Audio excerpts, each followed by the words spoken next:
Keris memang memiliki simbolisme yang begitu kuat, yang sangat cocok untuk dijadikan wadah proyeksi kapasitas religi maupun psikis. Ia bisa memiliki ruang lingkup simbolisme yang begitu hebat, berkisar dari kehidupan-kehidupan di dunia bawah maupun dunia atas bagi yang meyakininya. Bisa demikian lantaran memang keris dibuat melalui proses-proses tirakat oleh sang empu, serta olah spiritual empu pembuatnya selama menempa bilahnya itu di pesalen-pesalen, tempat khusus untuk pembuatan keris. Asal-usul berbeda dari keris juga menimbulkan perbedaan terminologi untuk penyebutan keris itu sendiri. Semisal di Surakarta dan Yogyakarta, keris itu juga disebut sebagai duwung, curigo, ataupun wanggingan, tergantung konteks penyebutannya, dikaitkan dengan si pemakai tentunya, atau pengungkapan berdasar tingkat bahasa, apakah itu bahasa Ngoko, Kromo, ataupun Jawa Inggil yang ada di keraton. Penulis keris tahun 1960-an, Mubirman misalnya, mengatakan bahwa keris itu berasal dari kata ke, maknanya menuju, dan iris yang bermakna irisan sangat tipis merujuk pada alat pemotong. Lalu keris menurut Kamus Zoetmulder berasal dari kata angeris yang artinya itu menusuk. Sedangkan dalam bahasa Indonesia umum memang disebutnya itu keris. Sedangkan di bagian Indonesia lainnya seperti Bali disebut kadutan, Minangkabau mereka sebut kerits, di Sulawesi itu disebut sale atau kreh, tetapi khusus orang Bugis menyebutnya itu sebagai gajang. Apapun itu, di era sekarang ini, ia berwujud sebagai karya agung warisan dunia dalam berbagai dimensi kehidupan manusia. Selain itu juga menunjukkan keunggulan budaya, karena keris merupakan produk kebudayaan sebagai lambang peradaban umat manusia di muka bumi yang mampu bertahan cukup lama mencapai berabad-abad lamanya. Kali ini kami akan membabar dapur yang sangat legendaris. Bentuknya yang gagah dan mewah, memiliki pemaknaan luhur dan juga bijaksana. Seperti apakah prejengannya? Panjenengan jangan kemana-mana. Dari Karanganyar Tentram, kami kabarkan.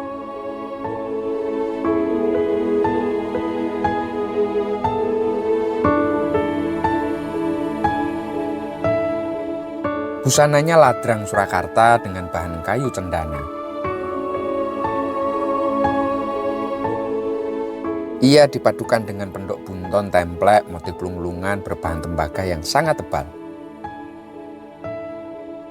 Dan dedernya itu Yudowinatan berbahan kayu tayuman. Secara keseluruhan ia nampak begitu gagah, nyatrio, dan pastinya tutut hati.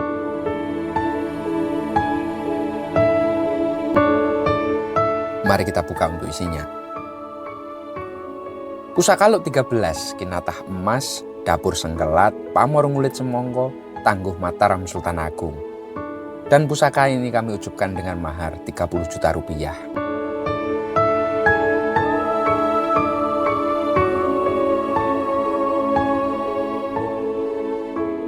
Pusaka ini termasuk salah satu koleksi kelangan kami yang masih dikatakan itu sangat utuh.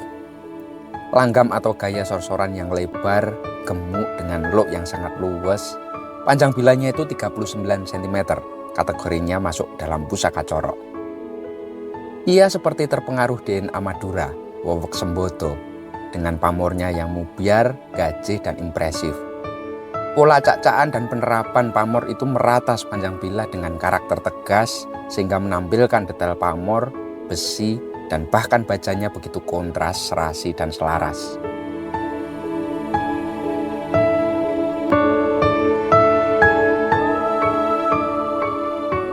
Bentuk sekar kacang yang gelung wayang presisi di tengah gandik dan melingkar sempurna menambah perbawa pusakanya. Karakter jalen yang tipis namun runcing menghias bagian gandik khas keris garam. Bagian gonjo tersemat kinatah emas lunglungan yang begitu mewah. Ia memanjang dengan sedikit melandai di bagian ekornya, semakin mempertegas ciri khas dari Mataram Sultan Agung.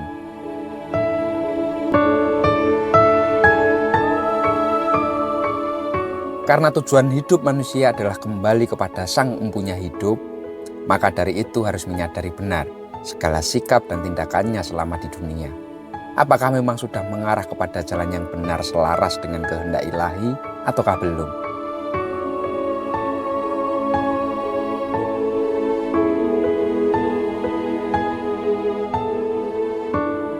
Kisah keris sengkelat ini khususnya dalam budaya Jawa memang mengandung falsafah yang luar biasa tinggi. Banyak dimensi yang bisa dikupas, baik dari sisi fisik, filosofi, keagamaan, moral, dan lain sebagainya.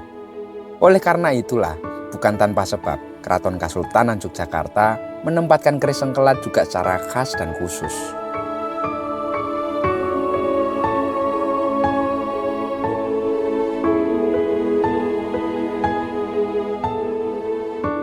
Keris dengan dapur ini memang konon hanya dikenakan oleh sultan pada masa upacara yang berkaitan dengan seremonial keagamaan.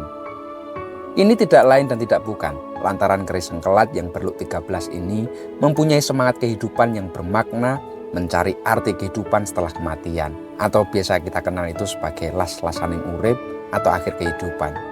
Bahwa manusia itu harus kemana dan bagaimana mempersiapkannya.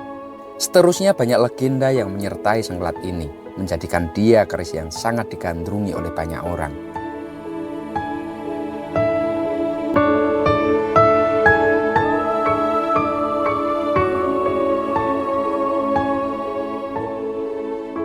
Karena pamor yang dibuat oleh sang empu itu mirip sekali dengan corak pada buah kulit semangka, maka pamor ini itu disebut dengan mulsem atau ngulit semongko. Layaknya motif batik alam, semangka memiliki kulit buah yang tebal namun menarik karena coraknya yang memiliki beragam pola.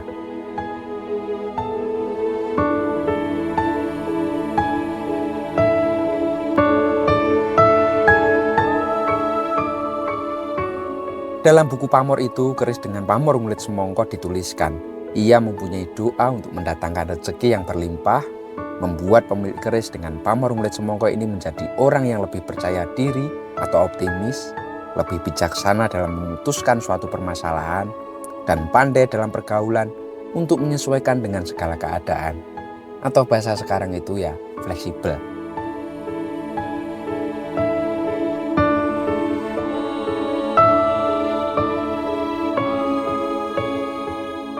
Sangat pas bagi panjenengan yang ingin memulai nguri-nguri budaya Tosan Aji atau menambah kelangenan kesayangan dalam jajaran koleksi yang telah ada. Terlebih panjenengan akan mendapatkan pusaka yang tangguh, utuh, dan sepuh. Mudah-mudahan ada yang berjodoh dengannya. Matur nuwun dan salam tutut hati.